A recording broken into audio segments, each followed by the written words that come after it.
Hello, I'm Jason Russell from Critical Dice, and welcome to the Fable 42, where we build community through friendship, gaming, and chaos. You're watching the Duke City Chronicles, and you can catch us here live, on the Fable 42 Twitch channel, Friday nights, 6 p.m. Eastern and 3 p.m. Pacific. I can tell Chris is already in rare form, so this is going to go great. We're going to give away a set of dice, so please, on the Twitch chat, enter in !critical. And if you haven't already liked and subscribed to the channel, please do so now. If you got a free one from Amazon Prime, we'd love for you to use it here. Let's go ahead and introduce our players and characters. Miss Diane, would you like to go first?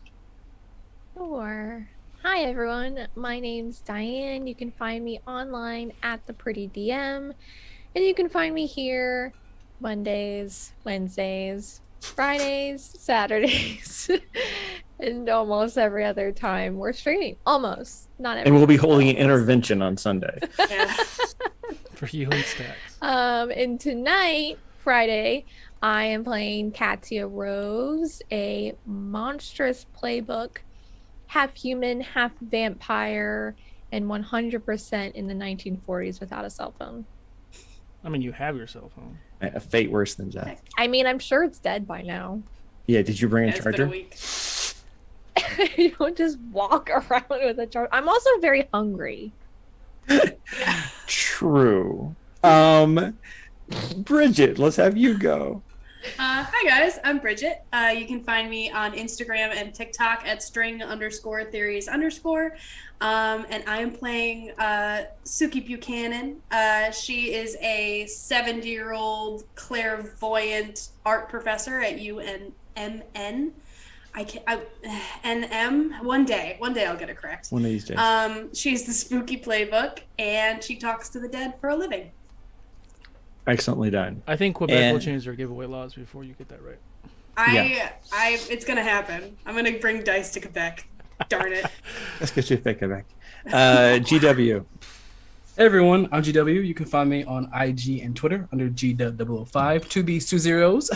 You can also find me on Clarion Dawn, which is a sci-fi audio drama. You can find that on clariondawn.com or any of your favorite podcast platforms. Tonight I'm playing Quavon Whispers, aka Q. He is the Divine Handbook or Playbook, and he's basically the team's angsty, edgy angel boy. Excellent. And Chris. Yeah, I'm Chris Solo. I am Riley Reed. Chris Solo and Riley Reed are the same person. They're both experts. They're both wizards, and they know everything. I can't argue with the beauty of that introduction. And I'm Jason Russell. You can find me at Critical Dice on Instagram and Heaven Help Us TikTok. And tonight begins a brand new hunt that I have entitled The Visitor. Let's hit that intro. Ooh. It's an amazing place. Most people have no idea where it is, but we're okay with that. We've got mountains, rivers, deserts, and over 300 days of sunshine, and some of the most diverse and wonderful people you'll ever meet. It's a great place to live, and I definitely encourage you to try it. But we also have our dark side, our own ghosts, secrets, and legends.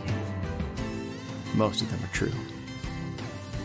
For thousands of years, people have been living here and dying here. This is Albuquerque, but it goes by many names.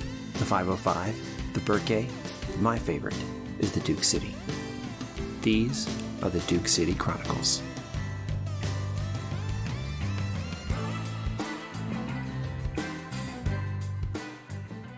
And one. Outside of town, among familiar boulders of basalt, all is quiet. A coyote silently creeps forward among the brush, intensely focused on its prey, a lone jackrabbit. Inching closer until it's only a few feet away, the coyote chooses its moment to strike. It's at this moment, three things happen almost simultaneously. Eyes wide, the jackrabbit notices too late the danger. Teeth bared, the coyote closes its jaws around the neck of its quarry. And third, A fireball, a blinding light in searing heat, explodes behind them both. A diminutive human form appears crouched in the sand and begins to slowly stand as the fire is pulled back into their body. They move on unsteady legs over the charred body of the coyote and gently remove the panting rabbit from its mouth. They whisper something to the creature before setting it loose into the brush.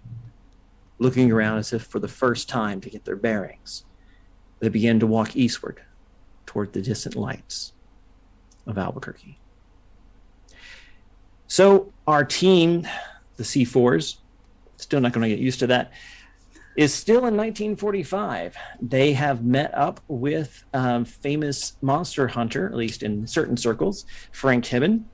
They have proven to him that they are at least trustworthy, capable, and probably telling the truth about their future existence, and help him take down a Russian spy and beetle conglomerate person cryptid that they destroy, and Riley gets a marvelous fireball against. You're a wizard, Harry.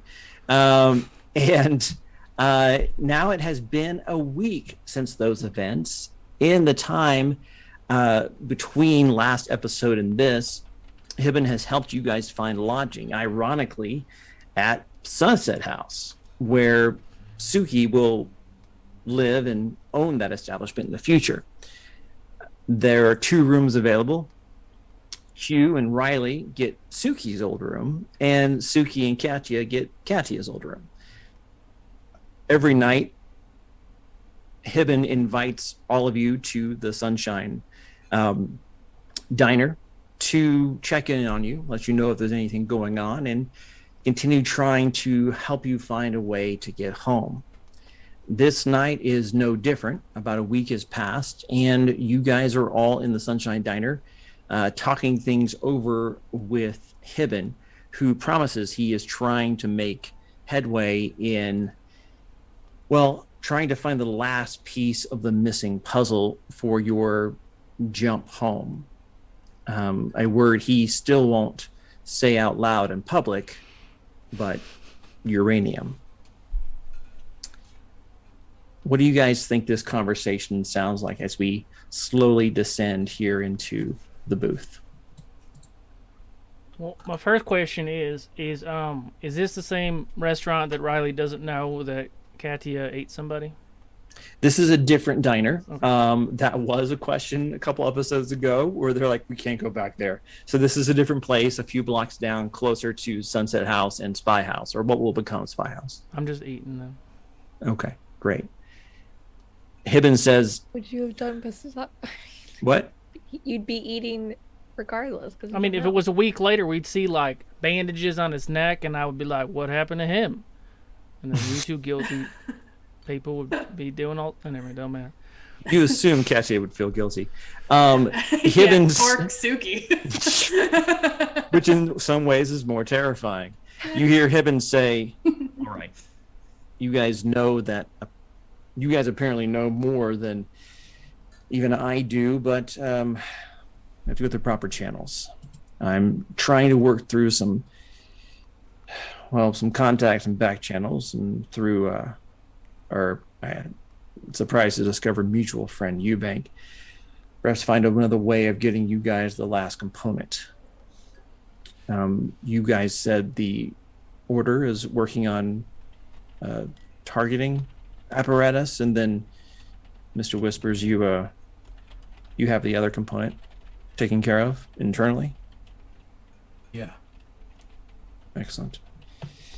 And he says, have we heard anything from the Order when it comes to a timeline on that? I'm learning very quickly, coming up against a deadline. That's an excellent question, Keeper. Have any of us, because it's been a while, we've been here for a while, has any of us gotten any information from them? Yeah, so you guys called them on a payphone with Yes. a one-time use magic business card, Yes. And they said, we'll be in touch. And that was the last you heard. So it's a little nebulous how they intend to do that. But to be fair, back in the present, the first time you met the Order as a larger organization, 4 or 5 of their field agents just materialized out of nothing to incarcerate Sophia and Zach. So there's always that, I suppose. So I just kind of share with everyone, that, but also it's kind of annoying that we're waiting so long without hearing anything. But I think once they're ready, whenever that might be, I think they'll just kind of show up. Yeah, they tend to be like that sort of overly mysterious, where they enjoy the fact that they're mysterious. So they sort of like keeping everybody in the dark except themselves. Well, I really don't think that's really appropriate. As a woman sits down in the booth with you, wearing all black, short hair, Of course. maybe 5'3", slight, maybe about a little smaller than Katia, and looks you all and says, my ears were burning. Seems you were talking about me. Now, see, this is exactly what I'm talking about. You guys are just reveling in the mystery of it all, so you get to just show up in the middle of somewhere and just be like, my ears are burning. And Wait. Hold on, Sophia. Wait a minute. And I look to the woman. Who do you work for? Where are you from? I think you know who I work for. I work for Ambrose. All right, yeah, she's cool. Well, I mean, you got any way to prove that? You got like, are you just some lady with like a very forward fashion sense? And I can't. I don't know the rest of that sentence. Sorry. Well, thank you for the compliment, but I'm on my toilet right now. But as far as proof, how does this go for you? The Obsidian Order is trying to cast a spell that will use atomic radiation to send them to the future. And no one reacts.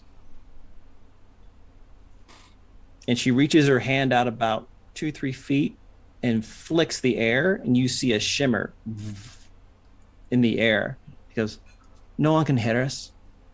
Nor literally made it pretty near impossible for other people to even take notice of us.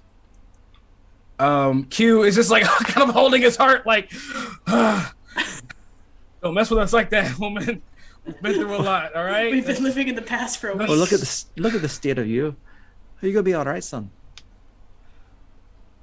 I hope. I'm feeling a lot better now that you're here with some information. Mr. Hibben, how are you? Fine, though just concerned that you know who I am. Well, you know who we are. I've heard of you. Not really doing your part in the conflict out east. Oh, we have different conflicts to get concerned ourselves about, rather than crazy fascists looking for fake junk in the desert. So, it seems you have a problem getting back to your home at the right time. Is that accurate? You're right. Well, Yeah. for whatever reason, Ambrose has granted you a favor. And so he sent me. And, well, to put it simply, I'm here to cast a spell on you. Now, She winks at you, Suki. this person isn't anyone we encountered in the future, right? So far, no. She sees your inquisitive face and she says, allow me to introduce myself. I'm Fiona Malik, the top sorceress for the Obsidian Order.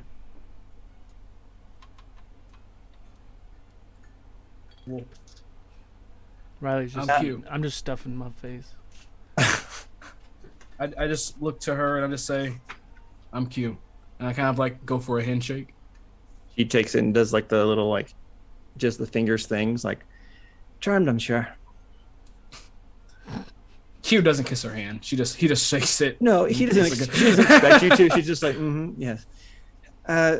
Am I right in understanding there's not a wizard or sorcerer among the lot of you? You're right. Excellent. All right. We Riley sits on his spell. Jason's boxes. waiting for Riley to say something dumb. I know he wants to. That's why I can't talk if there's food in my mouth. Yeah. That is an excellent and delicious solution. Well, here's how it's going to work. It was easier to send me to cast a spell on ye than it was for ye to come back to the Isles. Also, this is much of a big magic. It's going to take the lot of us to cast it, even with my prestigious ability. And also, we're going to need quite a bit of power. Fortunately for you, this city sits on a ley line. Well, a few, actually.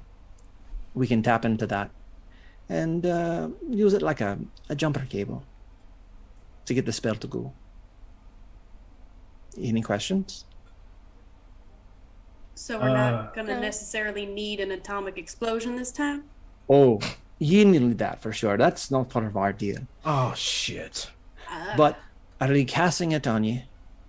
And then, what do you know of magic and how it works? I mean, I read minds and I can do a big whammy in a tight spot, but not really anything, not formal training. Yeah, I don't have any of that either. I've never needed it. My ability just kind of happens. Right, that it does, cousin. Darcy? No. Not really. I mean, I can't cast spells. Well, magic, it works on intent and sympathy. Not empathy, sympathy. This is why you have ridiculous things like finding spells that require magnets. The Fae have no concern for magnets, but it's the idea that you're piggybacking upon to get you to point it the way you want. So the intention is for you to go back to your own time.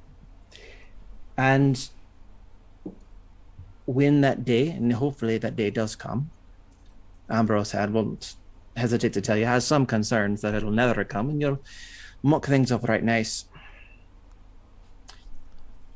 But when it comes, the spell that I lay on you, it'll activate. And when you add the other two components, the explosion and which one of you is the teleporter? Here. Ah, excellent. And when you do your thing, it should work. The spell won't get you there, it only targets. The explosion will be the power. The cousin here will be the channel, and then the spell will be the target. Like an arrow. Aye, that's it. The explosion's the string. He's the arrow itself, and I just lay out the target and make sure it moves to where you point. Did Q hear her right when he heard her say cousin? Mhm. Who did she look at when she said that? You. Oh. Q looks at her and goes, did you just call me cousin? Oh, it's just a bit of a joke. Don't worry about it. So we're going to have to do this rather quickly. I recommend tonight, I suggest up at the place of power that I came in, up at the petroglyphs. The ley line runs right beneath it, and the basalt, it acts as a fair bit of a conductor. You came here through the petroglyphs. Aye. It's a doorway? I make my own doorways, but it is a mite easier with the ley line running beneath. More targeting ideas. Gotcha. Okay. Yeah, it's think of it like moving with the grain, not against it. understand. So, are there any questions before we get down to business? This bubble here is not going to last forever.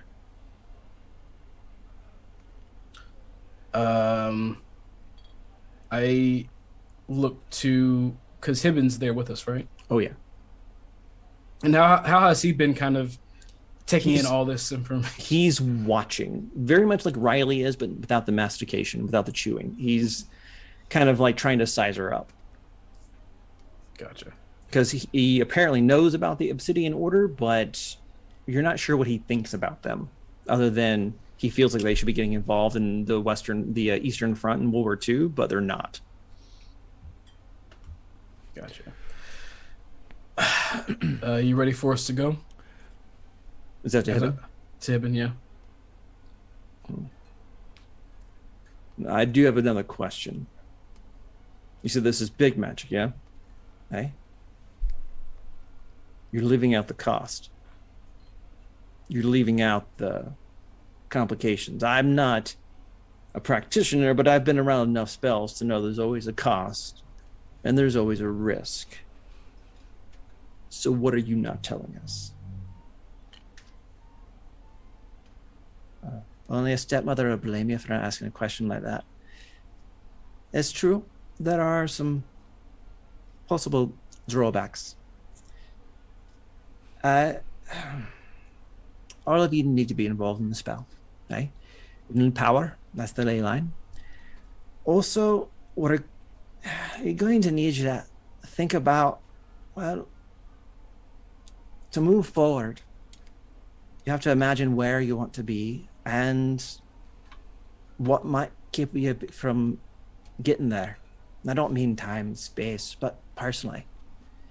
This will be a bit of a soul searching, if you know what I mean. Oh, no. Don't say that. Not that. Can't it just work? This is magic, not science. There's always a cost. But I'll be there to walk you through it. I'll be there in the center of the whole thing. And, Mr. Heaven, we act as bodyguard. Will you go with us? Might as well. These people have proven themselves, not you. Do you intend to harm them? I think they've earned at least one night where I have their back unconditionally. That's fair enough. So, now you know the full picture. What do you say?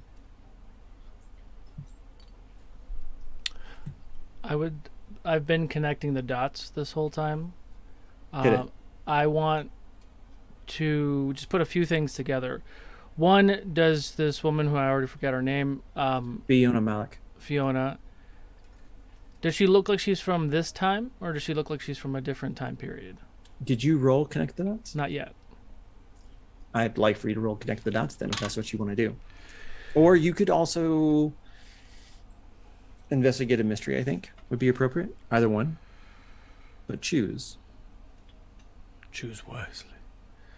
You've chosen. It's plus sharp, right? I think they're both sharp, aren't they? They are.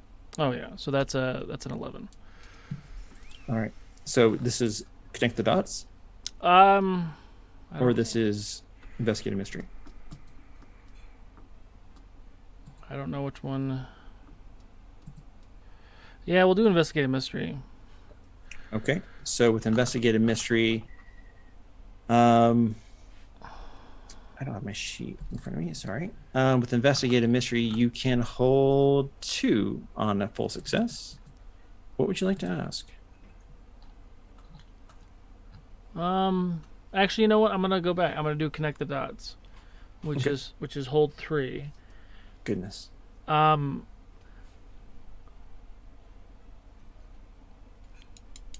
mean, the one of the holds is what does the monster want from this person?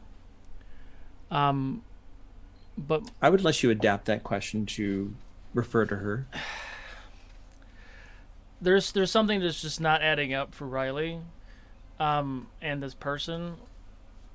whether or not she actually does work for the Order or the Order is using her. Like, are they really trying to help us, or are they trying? There's something in it for them. Like that's what my gut is telling me. Right. So I'll keep that in context. So what kind of question do you want to ask here? What does the Order want from us, or from helping us? The Order, from helping you, wants, like Samuel L. Jackson, to get you off this plane, to get you off this timeline. Got it. Because like any large organization, especially one that keeps secrets, I'm sure they have their own plan, but they don't want time travelers with future knowledge to mess up. Just like if you have a department of magic and a sub-department with oracles, you don't want things messing up their predictions. I'm sure Suki can appreciate that. So that's the first one. The second one is this person connected to the current events more than they are saying? Connected more than they're saying? No. But what she wants to do is, this is not the first time ley lines have been referenced here in Albuquerque. It might be the first time someone's mentioned that there are 2 here, and the first time someone has specifically said what you could do with them. And so that is something kind of new that connects back to several different things that Hibben and Chet have told you in the past. Okay. And my last question is this person, or this, what we're trying to do, connected to a previous mystery? Connected to a previous mystery? Yes, in the sense that the previous mystery got you to 1945, and the Order gave you that business card back in episode 5, knowing full well that you've already spent it back in 1945. But also, she's connected in another way.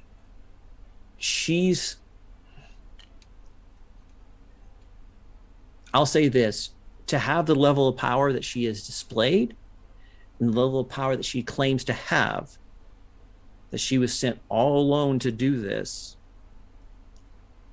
she must be more than she seems. Yeah. Okay.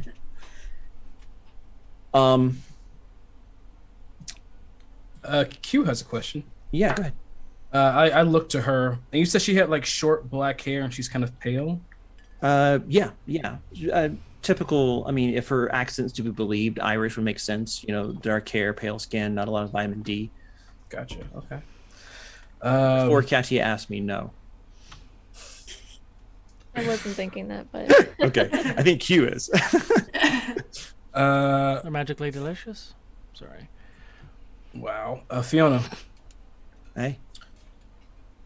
Hypothetically speaking, we get shot back to our time. Will you be there? Do you think you will be in our time? That remains to be seen. It seems more like a question you could answer than I. Possibly. Aren't you the future boy? Is that what you've heard? Am I the future boy? The future boy? Hey? Oh, that is what I've heard, because you're from the future boy. Right. Yeah. Well, I guess I'll find out when I get there. Yeah. Or you could stay here with me. No, I think I should probably go back. but thanks. Yeah. Kind of hard to go with the train. How old does this woman look?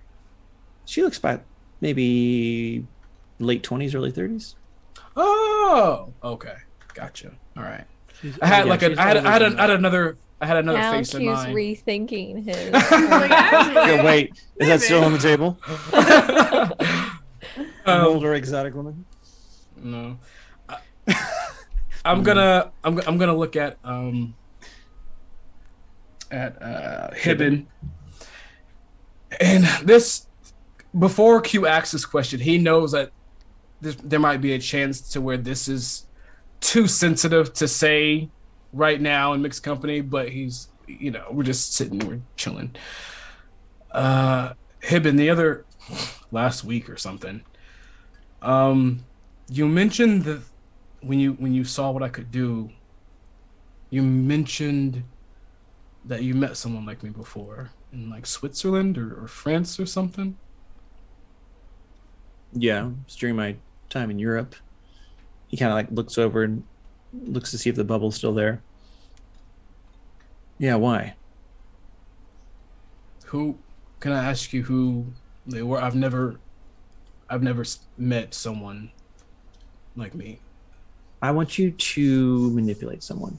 Oh, not me. Not me. Yes, you. No charm. If not you, then who? Okay, let's see what we got here. Charm. Mm-hmm.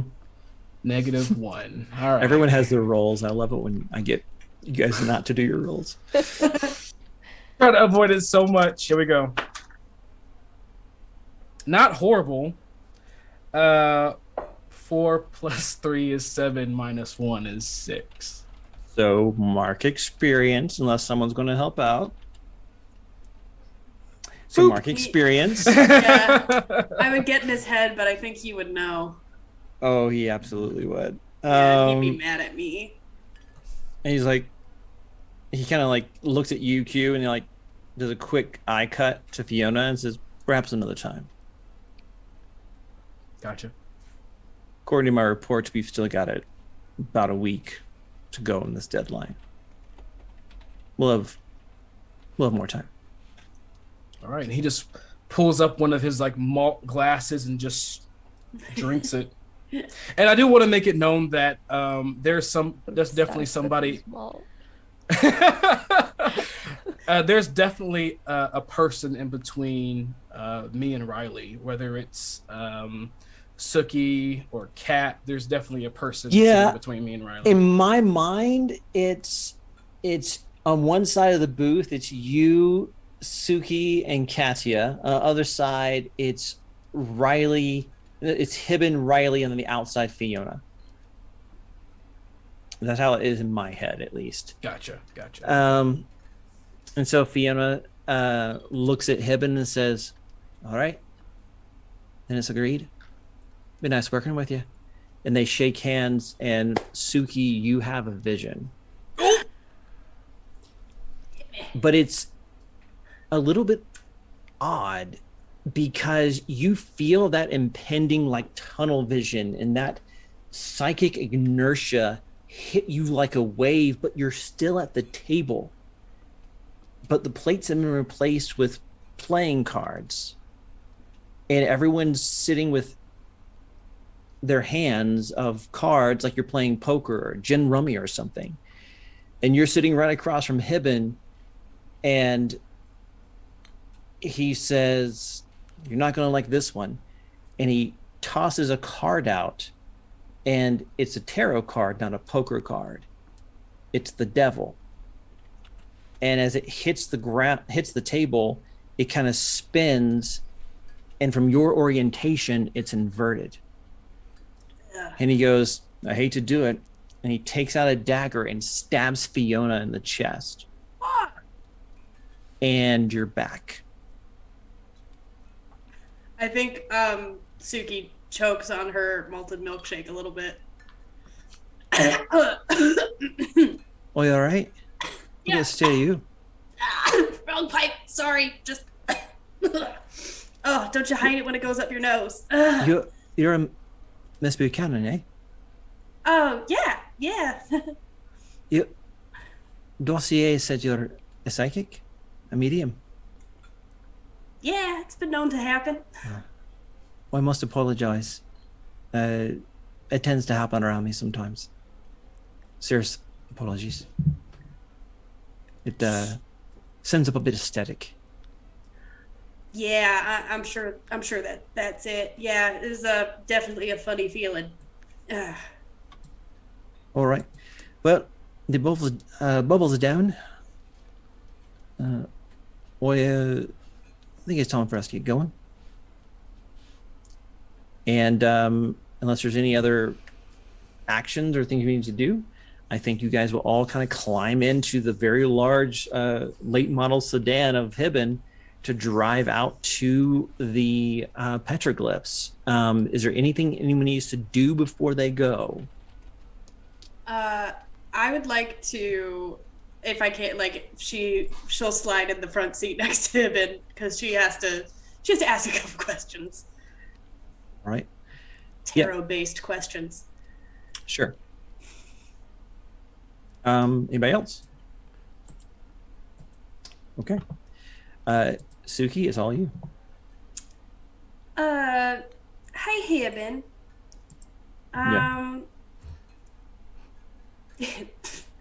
This is gonna sound weird. But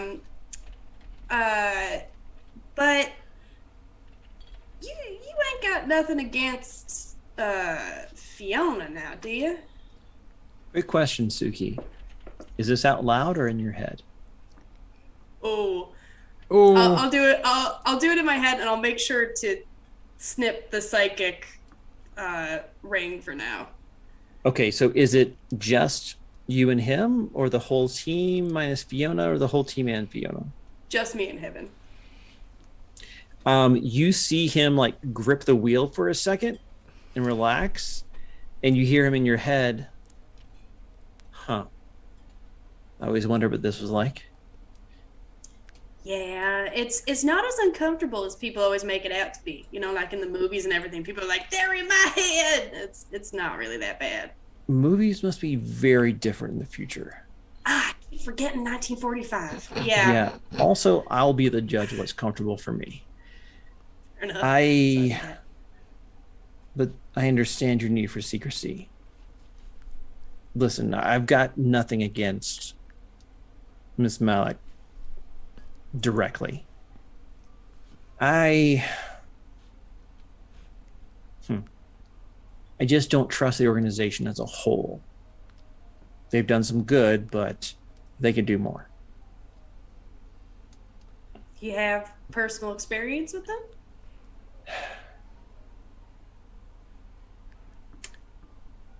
I became aware of them on I was about to use a code word in my own mind.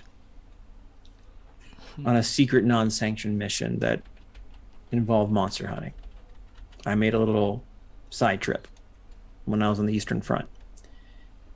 Came across one of theirs at the same time. Learned a little bit about them, then saw what they could do, the vast resources, and as I got ready to return to my unit and my post, they didn't care. They weren't returning to Britain's side. They weren't joining some secret Nazi hunting unit with magical powers. They were just going home to have biscuits and tea. I just can't imagine having those resources and not helping in the here and now. I mean, that's a fair point. They do sort of work in pretty mysterious ways. I mean, the first time we ran into them, they immediately betrayed us. So, but that wasn't really the organization as a whole. So you can imagine I'm kind of on the same wavelength here, especially when she's leaving key details out, like the cost of a spell. But well, you notice the only cost was the one that you pay. Like I said, they like being mysterious for the sake of mysterious. Yeah, seems to be an occupational hazard if we're not careful. Yeah. As far as I can tell, the Order values defeating evil and staying secret. And that sounds great until you realize protecting the innocent isn't anywhere in that charter. Seems a little selfish to me. Yeah, I never really understood the whole we're above the human world and beyond the things you can understand. It's like, well then use your power for good then. Like, don't just sit there. Well, I mean, they are doing good ostensibly. It's just that it becomes difficult when you are separate from humanity to not then become above humanity. Yeah. Well, the reason why I wanted to talk to you about this is because I had me a little vision. And in that vision, you stabbed Fiona. So I'm just Did I making enjoy sure. I mean, you did it in a rather cool and collected way. It was very sort of a, if you'll excuse the future phrase, like sort of Jean-Claude Van Damme, sort of just like sort of thing. But I stabbed he's her like a cool. Frenchman? Like a very cool Frenchman. He'll do like a cool stunt in the 80s. Anyway, it's an 80s thing. But He actually like, looks away from the road and like at you for a second and is kind of back. Trying to he can't resist like the what? The 80s? Yeah. Terrifying. It seemed like you definitely weren't bothered by it. I'm just trying to make sure that we don't have a problem here, you know? Got no special reason to stab her. I mean, yet. But your visions are what of the future? Do they always come true? They're kind of hard to explain. So it's sometimes the future, sometimes what's currently happening, but somewhere else. But this time it was different. It was almost like a dream-like sort of thing. We were sitting in the same place, but we were all playing cards, and then you stabbed Fiona. So, but I didn't. And didn't so actually. it must be a future event, not a future place. Maybe, yeah. Anything else I need to know about? The Other details? The Devil What? Tarot card came up in reverse, which is not very good. Is that are tarot cards common in your visions? Yeah, surprisingly, more and more. I seem to be collecting a deck of them at this point. Huh. Did I have one? Yeah, that was the card that you played before you stabbed a woman. No. You said a vision led you to the High Street house. And I was in it. Yeah. Yeah, sorry. Different vision. Yeah. I believe you were, I think it was the Emperor. I think it was. I was like, it's either the Emperor or the Hermit. Yeah, it was think the you Emperor. I think it was the Emperor. Huh. Do you know a lot about tarot, Mr. Hidden? Just enough to be dangerous. Seems appropriate though. What? Power, protection, stability. Those are the keywords. Yeah, pretty much. Well, I won't let the last one go to my head. Or the first We should one. well, the last one's a great person, isn't it? I just don't want power to go to your head, you know? Does it? Generally. No. Once I mean, does power go to my head? You would know. I guess I would. Not that I've seen yet, but I'll let you know if it comes up. We should probably finish up. We're getting close. And I think some people are starting to get curious. And you kind of like look behind your shoulder and Fiona's like just kind of giving you a side eye like, Yeah. We're like, yeah. Well, just be careful out there. Don't do nothing rash. She doesn't, I won't. No. I'll hang up the phone. Click. Mentally, click. Oh yeah. Yeah, I which forgot would to read ring him. which would read really great for him. Because his phones actually do go click. So you guys get up. I actually want to ask go ahead. Fiona something. Fiona, when we get there, how much time will it take for the spell to work? Like, how much prep time do we have? I only need a few moments between the manpower, the ley line, and the basalt. We should be fine. Maybe 5 minutes. You in a wee bit of a hurry? I was just wondering. What is it, little cousin? What's got you worried? No, nothing like that. Maybe I don't know. I'm just nervous, and I hear like, kind of glances over Fiona and looks at Riley on the other side of the car. Just nervous, I guess. This is gonna be the third time that you said that there was an explosion involved. This is gonna be the third time I've been caught doing this, so Well- it's not my favorite thing. If everything goes according to plan, there's no explosion tonight. That's for later. Tonight's just a simple soul-searching spell that gets you to the future. Nothing more normal than that. She pats you on the leg and goes back to looking out the window.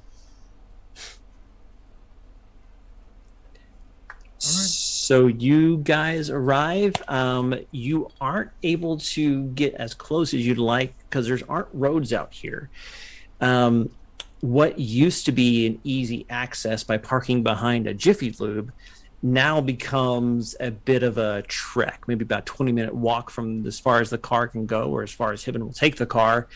And she leads you guys out into under the night sky, out into some of the petroglyphs. And I think Riley would notice it first, but I think you all dawned on you. It's the same little horseshoe canyon that you fought the Order the first time.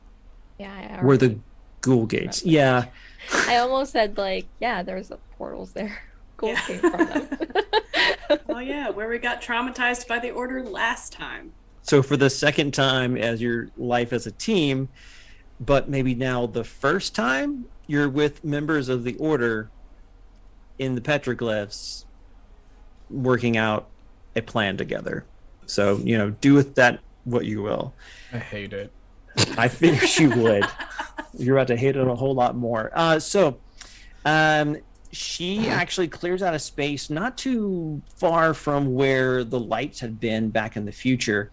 And it's a pretty sandy area, maybe a 10-foot circumference where there's just no brush and it's mostly just sand, kind of in the middle, like a focal point, like a parabola focal point in this little box horseshoe canyon.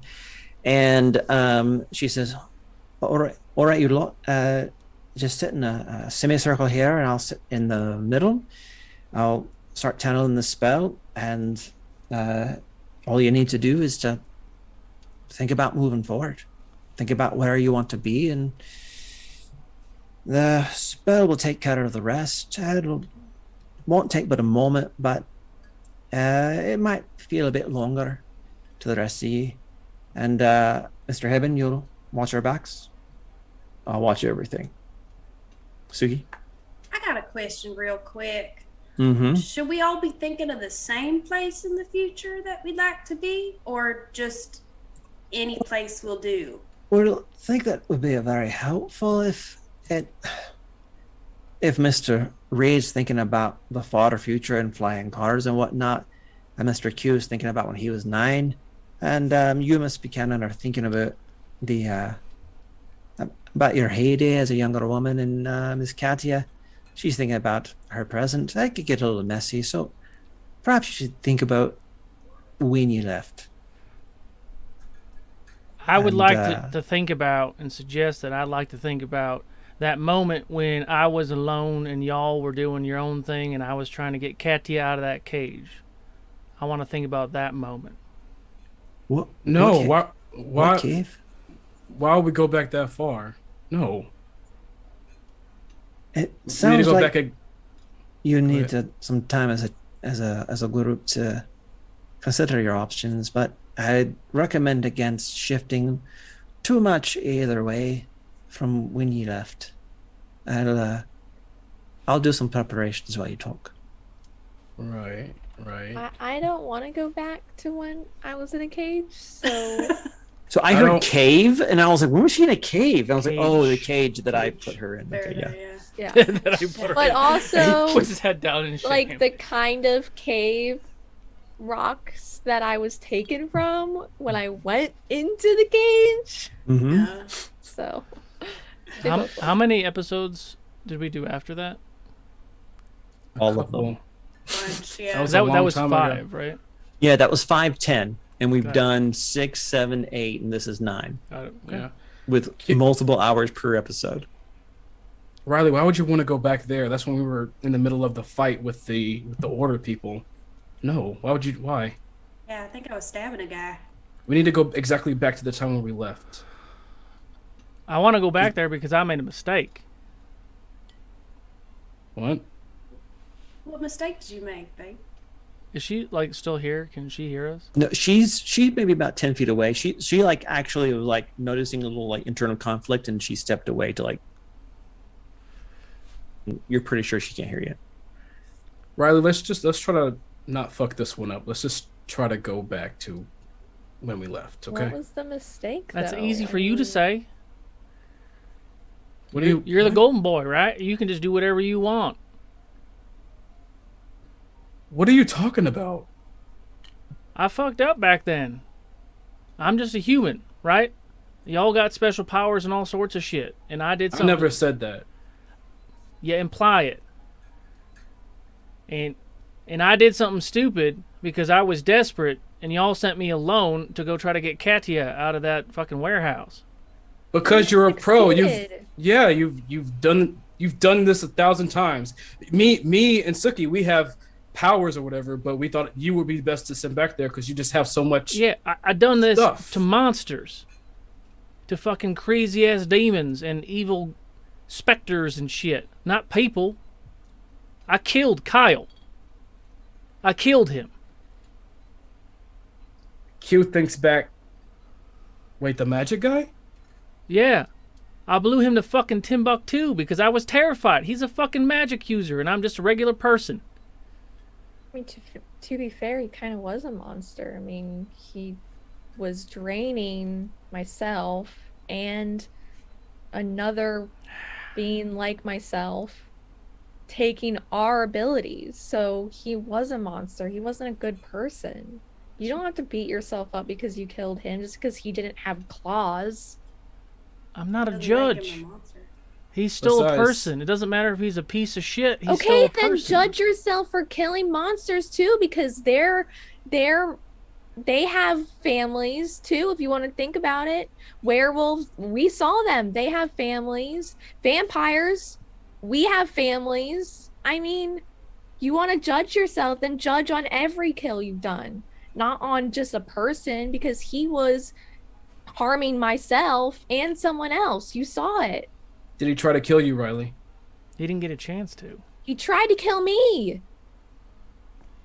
It's whatever. He would have. As soon as my abilities were done, I would have been dead. Besides, this isn't. And I'm not, because of Riley, because of you guys. So this is not the time to judge yourself. It's not. And at the same time, this isn't the first time that you've taken someone's life. Yeah, it is. No, it's not.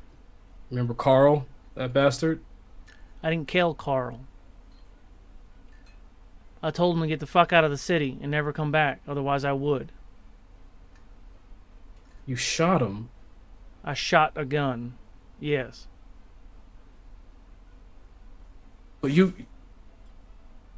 told me that. Because I didn't want you to worry about him anymore.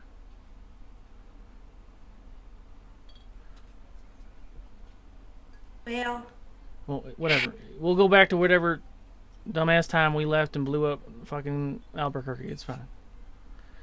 No, let's go back to the time and you don't kill Kyle and then I die and then you can judge yourself because I died. I mean, either way, someone's life is being taken and it's going to be on your conscience. Sure, Katia. You just want to get back to your goddamn cell phones. I'm going to walk away. What the fuck is wrong with you? yeah, well, that ain't fair. Q watches him walk away.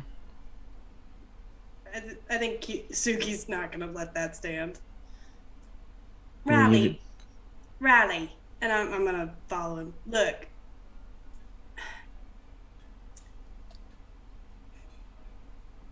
it's terrifying what you did, and it's awful. But Katya's right. If you didn't make that decision, she would be dead, and maybe you would be dead.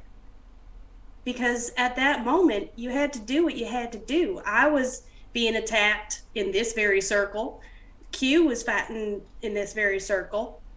Katya was being drained of her powers. Like, you were backed into a corner, baby. There was nothing. I wasn't even backed into a corner. I didn't even think. I'm supposed to be the expert, right? I'm supposed to go in with all the answers? I'm sure there was 755 things I could have done except for blowing that dude torso in half. That's what I'm talking about. I'm not talking about that I shouldn't have put him down or restrained him or whatever. I blew him up with C4. They were going to do that to us. That's where we got the C4. It was in our freaking headpieces, you know? Like, I'm aware of the irony of that. look, it's a heartrending thing that you did, but there may have been 744 other choices, but that was the choice you made. And that is the choice that allows us all to be currently standing here. If you didn't make that choice, yeah, maybe you would have put him down some other way, but is that any better? Yeah, At what least- about all the other things? What about all the other things that Q's running around getting all pissy about? Because I made a choice. Because he's getting attacked by some demons coming out of a portal, whatever, and I shoot a grenade launcher and tell him to quickly get us out of there. Or the choice where I said, okay, and I have the stupid gloves on and I put the ring on because for whatever reason I feel like that was going to dampen the explosion so we wouldn't die. So we're back here because of me, right? Q almost died twice because of me, right? I think you're taking a little too much responsibility on yourself. You know, all of us are in this position because all of us chose to be in this position. It's not your fault, baby. It's just what happened. We can't, just because we're in the past doesn't mean that we get to change the future like that. It's that choice that you made is technically in the past. We only can do what we can do looking forward. You can't undead a guy. You can't unblow somebody up. You did the things that you had to do at the time. They're terrible decisions, and I'm sorry you ever had to make them. Because it's not fair. But life ain't fair. If life was fair, Eddie would have worn a seatbelt that night. You know? But just because I'm in 1945, I ain't going back there to save him. Because if I go back there to save him, then I might not have met all of you. I wouldn't have moved out to Albuquerque. You know? We can't go back and correct the past just because we're in the past. We have to keep moving forward on our timeline. Speaking of that, are you lot ready to move forward? The ritual's ready, if you are. Are we ready to move forward, Riley? Yeah. Okay. We'll talk about it some more once we get to the future, okay? I'm gonna lead him back to the circle. All right. Oodle. Yes. Q stayed back with Kat, and this is the first time that Katya has, or anyone, has ever seen Q kind of curl into himself and just kind of stare out into nothing, just whatever is in front. He just has his knees up in his chest and he's holding him as he's sitting on the ground, and he looks like he's just overly trying to protect himself, like close up, and he's just sitting there looking.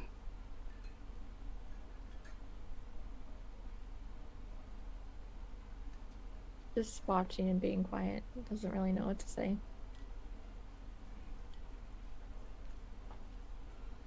After a couple of moments and hearing Fiona kind of talking, and he kind of like comes back, like he tries to, like pull himself together or whatever.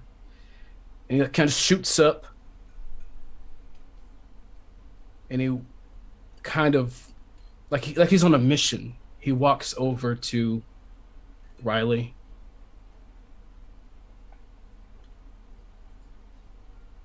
Why didn't you tell me? Does it matter? I think so. All I've ever tried to do, Q, since I met you was protect you. And everything I've done, every decision I've made is because of that. So I didn't tell you because I was protecting you. I'd rather you think I was a murderer than to think that piece of shit was running around. It's funny you say that, because I've been protecting you. So I guess we've just been protecting each other.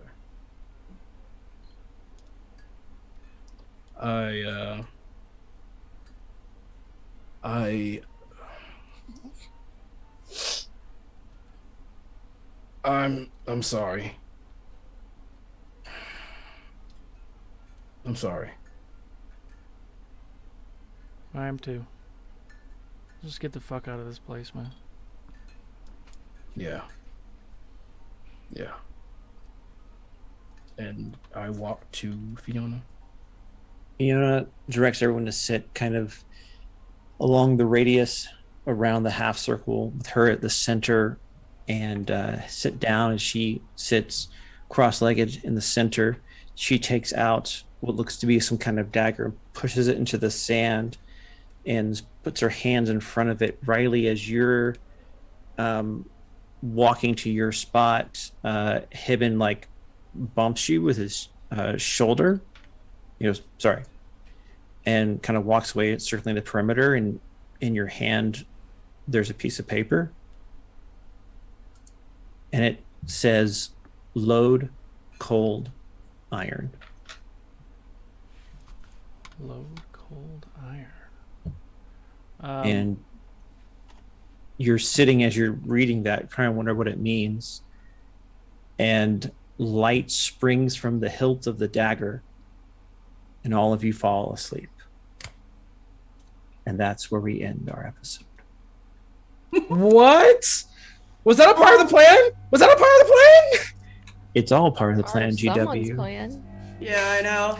That, detective, is the right question. Do I know what that means? He's saying load cold iron rounds into your weapon, Oh. which is, and you go, oh, as you fall right before you fall asleep. Oh, right. Cool. Yeah, not loading them at all. You're like, You played me! thank you so much for watching the Duke City Chronicles. Thanks for joining us. Meet us back here next week, 6 p.m. Eastern, 3 p.m. Pacific. And until then, Albuquerque is a weird place. Let's keep it that way.